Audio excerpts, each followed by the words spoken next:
Welcome everyone back to Weekly Weather Updates, and today we're going to do the reanalysis of summer 2021. We'll first have a look at the August data, as we have had a look at the July data already, and we'll go over the overall sort of anomaly and actual temperatures, rainfall, even lightning strikes and sunshine as well.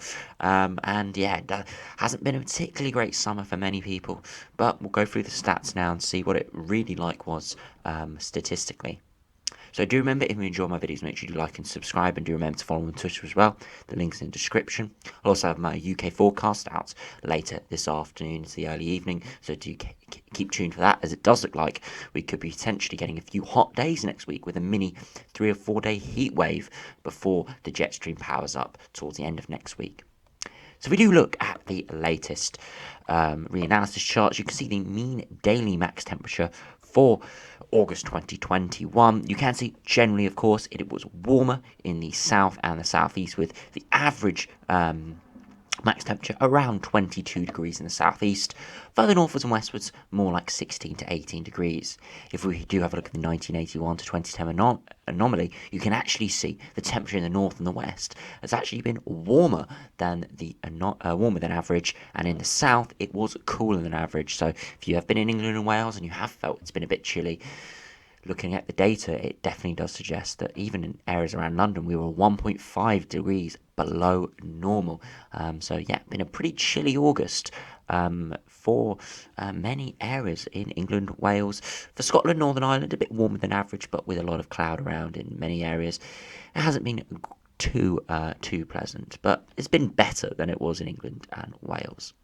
If we do have a look at the mean daily minimum temperature, you can see widely the minimum temperature is around 10, 12, maybe even 14 degrees in a few spots for the average. And this is why, we'll have a look at minutes, the summer overall came out a couple of degrees above average, because the minimum temperatures have been actually quite high this summer, because we had a lot of cloud around. And it does mean that temperatures do sort of get, the warmer air gets trapped under the cloud, and we do see temperatures stay quite high overnight. And if you do have a look at the 1981 to 2010 anomaly, you can see generally for most of the United Kingdom, it was around or above average for the mean minimum temperature. Pretty widely, a few spots a little bit cooler than average, but again, those will be a few tiny anomaly areas where we see a bit more of cloud clearing away. If we do have a look at the mean temperature overall for August, you can see generally, of course, down in the south and the southeast, it was warmer, around 16, 18 degrees for the mean temperature. If we have a look at the anomaly, you can see, as we saw with the max temperature, you can see warmer than average in the north and the northwest. Parts of Scotland and Northern Ireland, pretty much the whole of Scotland really was above average, and pretty much the whole of Northern Ireland, and then a lot of southern England into East Anglia, even parts of the Midlands, was cooler than average by around 0.5 to 1.5 degrees below average, and you can see even parts of Wales were around average as well. So yeah, pretty chilly month if out in August compared to average. Something we haven't really been seeing over the last few years. It's been a bit of an anomaly this year, seeing these below average temperatures. If we do have a look at rainfall, you can see it's been a pretty dry month overall for August. We have seen spots of rain, and you can generally see it's been over the hills, and we've had a few thunderstorm outbreaks at times. You can see a few areas got quite high rainfall totals, 100 to 150 millimeters, and then a very short area where only 25 millimeters or less. You can see been very, very dry in general. And if we do have a look at the anomaly, you can see, of course, drier than average, around 50 to 75% of the average rainfall. A few areas seeing around average or a touch above average, but again, that's because we've had a few thunderstorms and a few showery outbreaks, which has meant those areas have seen around average for rainfall. If we do have a look at the sunshine, which many would argue is one of the most important things, you can see it's been very, very dull in August.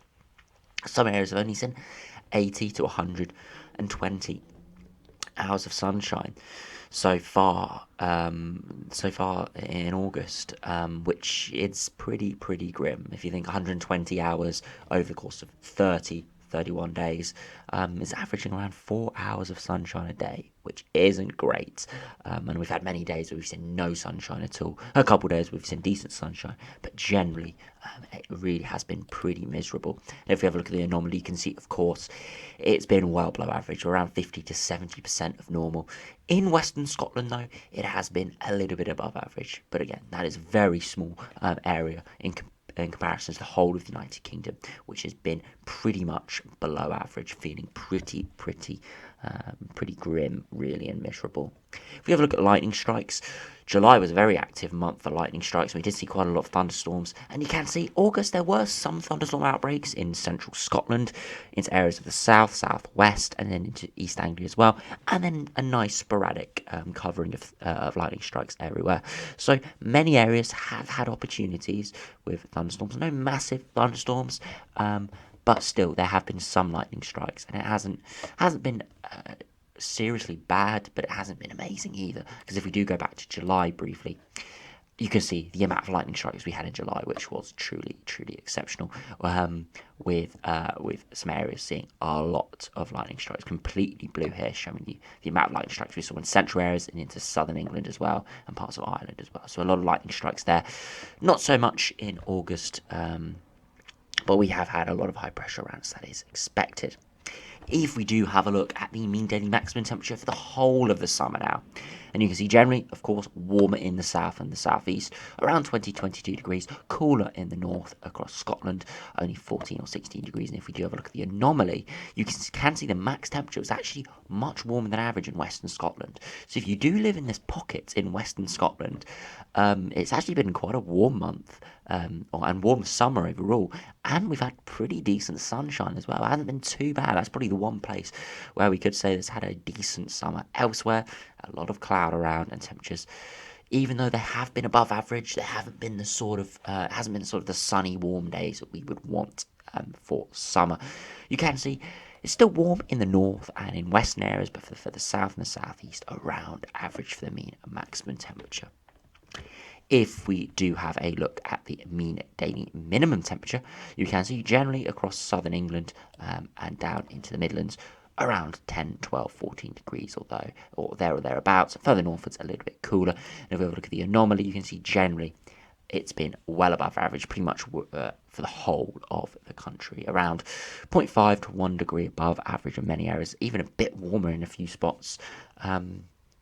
And that's the reason why we've had a warmer than average, not necessarily because the daytime temperatures have been very high. A few areas, they have been high at times in the summer, in that July heatwave we had, but it's because of those overnight temperatures where really haven't dropped away and they've held up by a couple degrees. Many people won't notice it, of course, because we'll be asleep at 2, 3 a.m. This year it's been 2 degrees warmer than it was last year or years previously, and that is why overall the temperature has been warmer than average. But it hasn't really felt that way. And if we do have a look at the mean temperature overall, you can see generally across the south around 16 to 18 degrees, and many areas further north it's a little bit cooler. And if we have a look at the anomaly, you can see it has come out generally above average. A few areas across the south coast and into East Anglia and the southeast, maybe including parts of London, have been average, but there's no real area that's been below average. And you of course see that pocket in Western Scotland that has been warmer than average quite considerably by 1.5 degrees, and had a lot of sunshine, of course. So it's been fairly pleasant, to be honest, in that Western Scotland sort of pocket. So if you are living there, you've had a pretty decent summer, and I think most people are envious of what the sort of weather you've had in terms of what you should normally be getting in Western Scotland. Elsewhere has been warmer than average, but of course sunshine has been down, and generally temperatures in the day haven't been too exceptional either. If we do have a look at the rainfall, you can see for actual rainfall, it's been pretty much across the board pretty low, around 200 millimetres here or there. There will be some areas that have seen above average, and you can see across southern England, you can see there's had about 200-300 millimetres of rain, and that is going to be above average. And that's because of the thunderstorms we've had early in the summer. If we do have a look at the anomaly charts, you can see, of course, again, across southern England, as I said, into the southeast, we had big thunderstorm outbreaks in July, and that is why we saw these truly exceptional amounts, around 170% of average, if not a little bit higher in a few spots. But generally, it has been dry on an average. It's just we haven't quite had the sunshine. So even though the statistics show it's been dry on average and been generally warmer than average, it really hasn't felt that way. So if we finally do have a look at the sunshine, which is arguably the most important thing in the summer. Temperatures can be a bit down, but if we do have nice, pleasant sunshine, it's a lot better than temperatures being slightly up and a lot of cloud like we have had. You can see the temperature actual values. You can see across the coast it has been best. Along the south coast and parts of northwestern areas as well, had a lot of sunshine around for the whole of the summer, getting up to around 620 hours plus. And that's generally been across those western coasts because we've had less cloud coming in there. Elsewhere, a lot more cloud, and it's been a little bit drab and miserable, of course. And you can see the percentage of average. You can see it actually across the northwest and even into western Scotland, even though the actual value is relatively low, it's much higher above average than normal, getting to around 135% of normal sunshine. But in the south, in England and Wales, even parts of Northern Ireland have been pretty drab. A lot of the east coast has been drab as well, around 95 or 85% of average, and it has felt not particularly great. It's not been a particularly memorable summer. We have had a heat wave in July. We had some big thunderstorms at times, especially down into the southeast and London area. Has been memorable for those rainstorms and thunderstorms we had. But generally, it's just been average, sort of, or below average summer. It hasn't really been that great. And it has not been that great. So hopefully we do see some better seasons coming ahead.